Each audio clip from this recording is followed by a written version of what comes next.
O ABC da notícia desta noite começa com o tema do cancelamento cultural.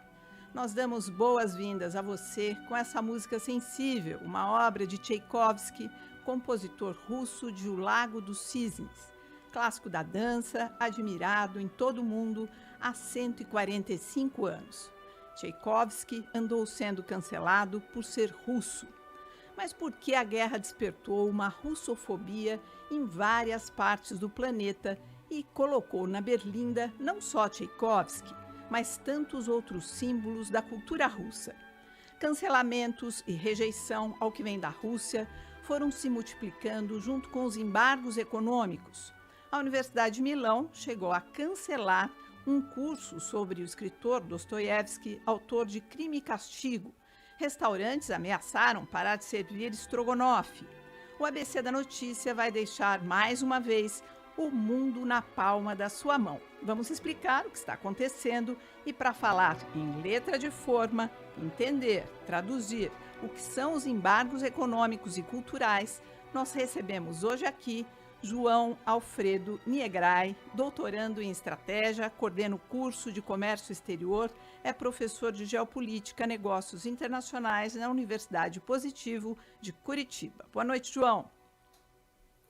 Boa noite muito especial aos ouvintes e espectadores. E o Irineu Franco Perpétuo, jornalista, tradutor de obras russas, conhece como poucos as raízes e a importância da produção cultural russa para o mundo e também para nós, o Brasil. Boa noite, Irineu. Boa noite, é um prazer estar aqui com vocês. E para ampliar nosso entendimento, nossas questões sobre esse mundo todo que passa, claro, pelo universo da comunicação, a presença do jornalista, meu querido amigo Alexandre Sayad, especializado em educação midiática. Boa noite, Alê. Boa noite, Polly. Alegria estar com você. O tema é denso, mas estar com você no ABC da Notícia é sempre uma coisa alegre, feliz. Bom, a gente falou aqui desses dois exemplos na música e na literatura, mas a exclusão aí de russos tem acontecido também no universo esportivo, nos festivais de cinema. E a pergunta é: artistas, atletas devem ser punidos pelos atos dos seus governantes? Eu gostaria, então, de começar pelo João Alfredo. João, qual a sua opinião sobre isso? Depois a gente passa para o Irineu. Bom, obviamente que artistas, esportistas, enfim, eles não têm ingerência nas decisões políticas do seu governo, né?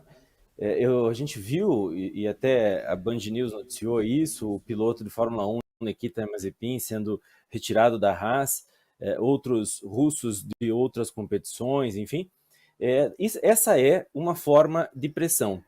Só que, na medida em que muitas dessas pessoas acabam nem morando na Rússia, o que acontece é que eu não acredito que essa perseguição, digamos assim, ou então que esse cancelamento a essas pessoas, que muitas vezes sequer concordam com o governante russo, eu não acredito que isso vá surtir algum efeito. Surtir efeito contrário, deixando os russos cada vez mais ressentidos das práticas e políticas do Ocidente. Agora, João, a gente chama de comportamento de cardume na internet, né? Aquele comportamento que ele é pouco baseado em fatos e em pesquisas que a gente faz e acaba é uma espécie de Maria vai com as outras online, né? Você vai porque a maior parte das pessoas vai. Você sente que existe um comportamento de cardume com relação ao boicote, por exemplo, de atletas ou mesmo de marcas russas online? Você, como especialista, mapeia isso? Acha que existe alguma coisa nesse sentido? Acredito que exista muito mais em relação a marcas e produtos do que em relação a pessoas em si, sejam esportistas ou artistas, né? Recentemente, redes de adegas e lojas de bebidas no Canadá retiraram do seu portfólio tudo aquilo que vinha da Rússia ou que lembrava produtos tradicionalmente russos. Esse tipo de pressão eu tenho percebido e tenho visto que há, de fato, um apoio e manifestações favoráveis à retirada de produtos russos e de marcas russas de alguns portfólios. Agora, em relação a pessoas, esportistas, artistas, músicos, compositores, eu não tenho percebido essa aceitação assim tão simples. Até porque muitos artistas e compositores, eles fazem parte da história da música, da história das artes, da história da literatura, e uma parte muito relevante e importante dessas áreas, né?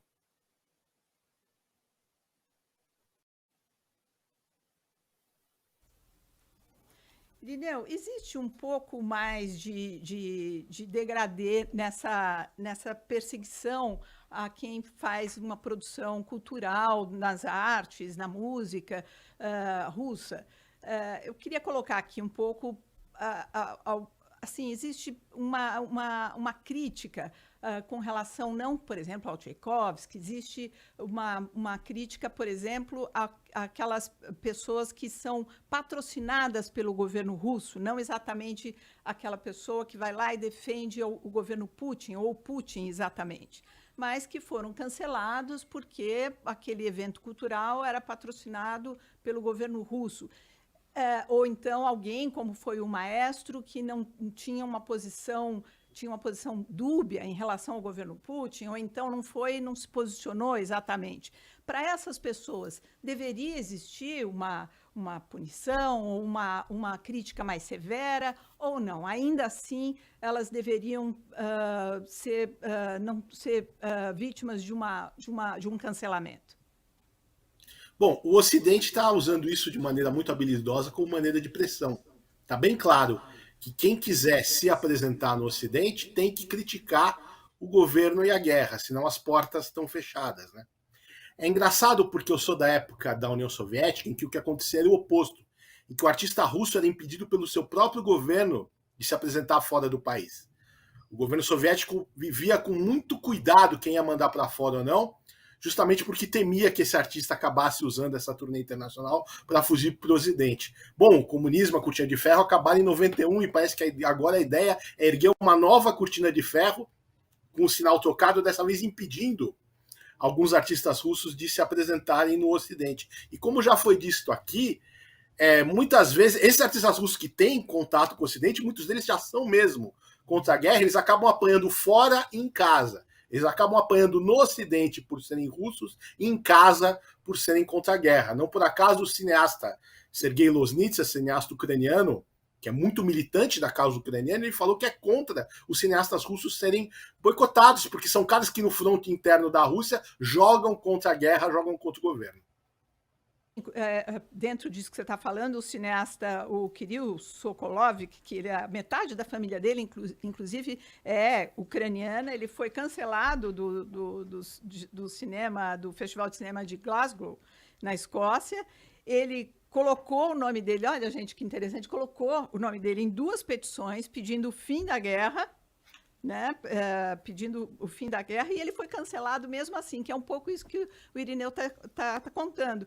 E tudo porque depois o festival se pronunciou e disse, olha, porque ele recebeu o financiamento estatal russo. Então, tudo bem que ele assinou e tal, mas já que ele recebeu o financiamento, ele está cancelado, ponto final.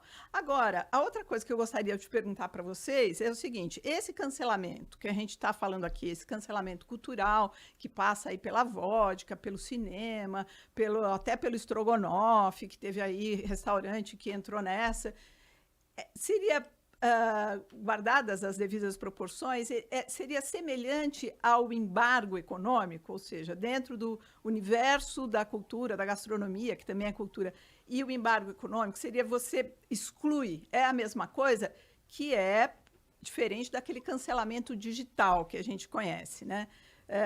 Eu gostaria de saber de vocês se esse cancelamento, a gente pode chamar embargo cultural, é a mesma coisa que o embargo econômico. João. É uma outra faceta da mesma pressão. Econômico? Peraí, fala, João, depois Irineu, por favor. Depois eu quero até ouvir o Alexandre. O que é o embargo? O que é o embargo econômico? O embargo econômico é uma represália que se faz a uma nação que teve alguma atitude na esfera internacional, tem políticas mesmo internas que acabam desagradando a maioria das demais nações do sistema internacional. Essa forma de represália, ela consiste em proibir as relações comerciais com o país embargado, ela consiste em, eventualmente, sequestro de bens do país embargado que estão no exterior. Nós vimos, por exemplo, iates de oligarcas russos sendo apreendidos por autoridades de países da União Europeia, de países até mesmo dos Estados Unidos. Um país que está sofrendo o embargo, ele não só não pode enviar os seus produtos para o exterior, como ele também não pode importar, não pode trazer coisas de fora. E aí as pessoas dizem, poxa, mas isso só vai afetar aqueles que importam e exportam, os consumidores que compram produtos importados. Mas não é assim.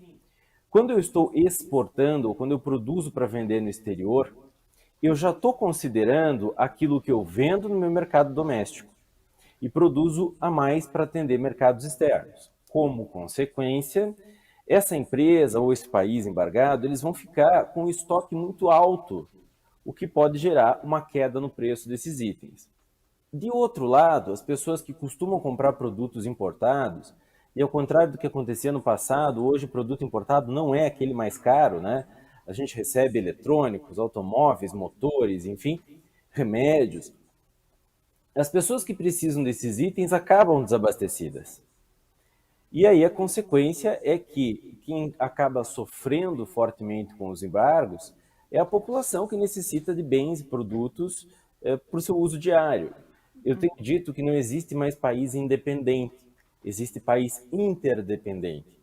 E nós vivemos numa economia que é tão interdependente que praticamente todos os países necessitam de produtos importados para ter um bom nível de vida.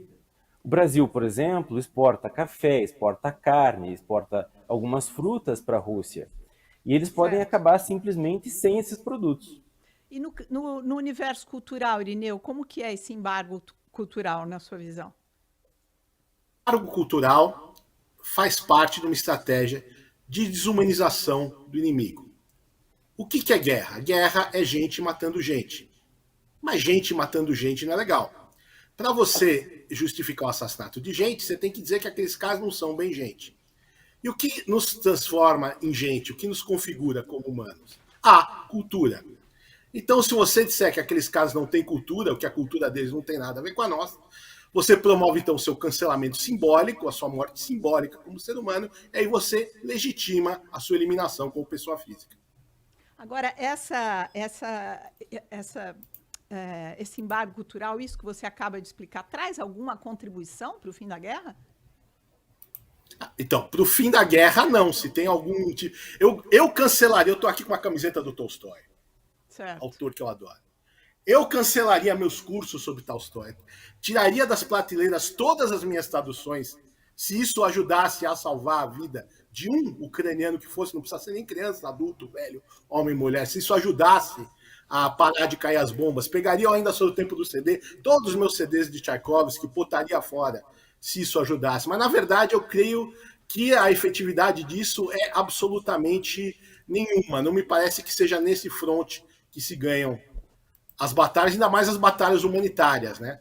Uhum. Aliás, é um meio desumano de você combater uma coisa desumana que é a guerra. Então, para mim, já está errado no princípio. E qual é a influência da cultura russa na brasileira? Cancelar a cultura russa é cancelar a nossa cultura, né? Você não entende Villa-Lobos sem Stravinsky. Você não entende Nelson Rodrigues sem Dostoiévski. O pensamento russo, a cultura russa é muito nossa, de uma maneira que é difícil de separar da nossa também. Nós já nos apropriamos dela há muito tempo. Ela tem uma influência formadora para o nosso pensamento há mais de 100 anos. Nós não seríamos quem somos se não fossem os russos. Se alguém que está nos assistindo acha que nunca leu um russo na vida, lamento informar que se você leu um conto de Clarice Lispector, um poema de Carlos Drummond de Andrade, um romance de Lima Barreto, ou se você assistiu a uma peça de Nelson Rodrigues, para não ir muito longe, lamento informar que você já leu, sim, os russos e que eles fazem parte da sua vida. Isso mesmo. Agora, já que o nosso tema é cancelamento digital não tem muito a ver com isso que nós estamos falando aqui, né, Alia? É só uma ferramenta a mais, né? É uma ferramenta a mais, mas por outro lado é o meio que a gente está imerso, né? Então tem muita influência. Quer dizer, quando a gente fala de sanção econômica, como a gente começou falando, muitas vezes sanção econômica existe de fato no meio político. Quer dizer, não comercializar com a Rússia passa a ser uma lei de um país, pode ser um boicote oficial de um país. O que acontece no cancelamento digital é que tem muito a ver com a cultura também de cardume ou de cardume, a gente pode chamar assim, que eu falei no começo do programa, que é você tem um comportamento online, você está nas redes sociais, você está na internet, você começa a ver que a maioria das pessoas, por um motivo ou por outro, está boicotando um artista russo. Então você vai com uma, Maria vai com as outras, sem muito embasamento, sem saber pesquisar, sem pesquisar a fundo o que aquilo significa, e acaba gerando uma massa de boicote que não tem muito lastro, assim, não tem muita razão lá de existir, né? O perigo do cancelamento digital é que nem sempre o cancelamento digital é uma justiça, propriamente. Esse termo cancelamento digital, ele nasceu como um termo meio assim, quer dizer, o cancelamento genérico. digital, nesse cultural que nós estamos falando aqui, ele entra como uma ferramenta a mais para ir detonar alguém. De repente, o maestro que está lá, que está sendo cancelado. Aí cria um cardume para falar. É que eu acho que, pelo que eu estou entendendo, a sanção cultural ela não é oficial. A sanção cultural ela é oficiosa. A sanção econômica ela é oficial de muitos países. Então a sanção cultural, quando você boicota um artista russo, por exemplo, ela é muito forte no meio digital, porque Mas se ela... é um festival, é oficial. Se é a Filarmônica de Berlim que demitiu, é oficial, né? Sim, mas eu acho que o que gera de eco em cima disso numa rede social é maior do que, pode ser até maior do que uma lei nacional, entendeu? Porque você tem um comportamento cultural. A gente precisa lembrar que o digital é cultura também. Quando a gente se comporta, eu não costumo separar muito mais a nossa realidade física da digital. Quer dizer, eu acho que um comportamento de cancelamento digital, ela no fundo é um comportamento de cancelamento na vida. Né? Seja digital ou seja físico. Você está deixando de seguir uma pessoa, você está boicotando. Aliás, é uma forma de ostracismo, muita gente diz, é uma forma de isolamento. Né? O que acontece, Cris, que quando eu falo que não é uma questão de justiça, muitas vezes o cancelamento, essa cultura do cancelamento que a gente chama, ela vem a reforçar questões afirmativas, como, por exemplo, a questão de gênero. E aí, se uma pessoa escorrega nisso, ela é cansada, isso reforça, isso pode ter um caráter até positivo na afirmação de certas ações. Acontece que, no meio desse pacote, acontecem injustiças também, com o mesmo peso e a mesma medida. Então, o cancelamento é sempre uma linha tênue entre o que pode ser justiça ou você pode cometer uma tremenda injustiça também. Posso perguntar uma coisa para o Irineu ainda? Irineu, eu queria saber de você o seguinte, quer dizer, tem um pedaço dessa cultura de cancelamento que não fica muito clara para muita gente, né? Pegar um exemplo meio esdrúxulo aqui, aquele livro Mein Kampf do Hitler, que é horroroso, que é onde ele se baseia para justificar a superioridade da raça ariana, para cometer os crimes todos atrozes que ele cometeu, as atrocidades todas que ele cometeu durante a Segunda Guerra Mundial no nazismo, né? A morte de milhões de judeus. Ele publicou esse livro e esse livro é oficialmente, e na maioria dos países, ele é proibido de ser editado e assim eu concordo, porque ele é horroroso. E muita gente acha que essa é uma justificativa para você aplicar também, por exemplo, no boicote da cultura russa, das obras russas.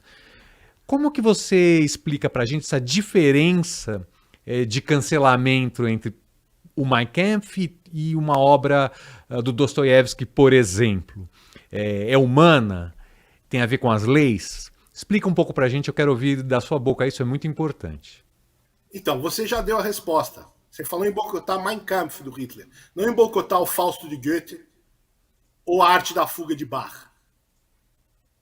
Então, se boicotarem a biografia do Putin ou escritos teóricos ligados a ele, nisso eu não vejo problema. Mas assim como eu acho que os fornos crematórios não são justificativa para boicotar Goethe, porque ele não tem nada a ver com isso, as atrocidades russas na Ucrânia não são justificativa para boicotar a arte e a cultura russas. Eu fico só feliz de poder ouvir isso da sua boca, viu? Acho que essa que era a importância. Obrigado. Bom, Bom, pessoal, nós chegamos aqui ao final da nossa edição desta noite do ABC da Notícia. Eu quero agradecer a presença do jornalista e tradutor Irineu Franco Perpétuo. Muito obrigada, Irineu, e do professor de Comércio Exterior e Negócios Internacionais da Universidade Positivo de Curitiba, João Niegrai, que nos ajudaram de maneira aí brilhante. Muitíssimo obrigada a entender um pouco mais do mundo em que vivemos. É uma sensação sempre que passa muito rápido o programa, e passa mesmo. O ABC, como a gente sabe, é a explicação fácil, é a notícia em letra de forma. E eu agradeço também a você, Alexandre, meu companheiro de sábados à noite, que, assim como eu, acredita que o jornalismo pode estar a serviço da educação. Para você que nos acompanha, muito obrigada. Nós encerramos esta edição com mais música. O compositor russo Tchaikovsky, na voz do americano Bob McFerrin. O homem é capaz de coisas horríveis, mas com essa música você vai ver que ele é também capaz de coisas incríveis. Uma boa noite para você e até a próxima.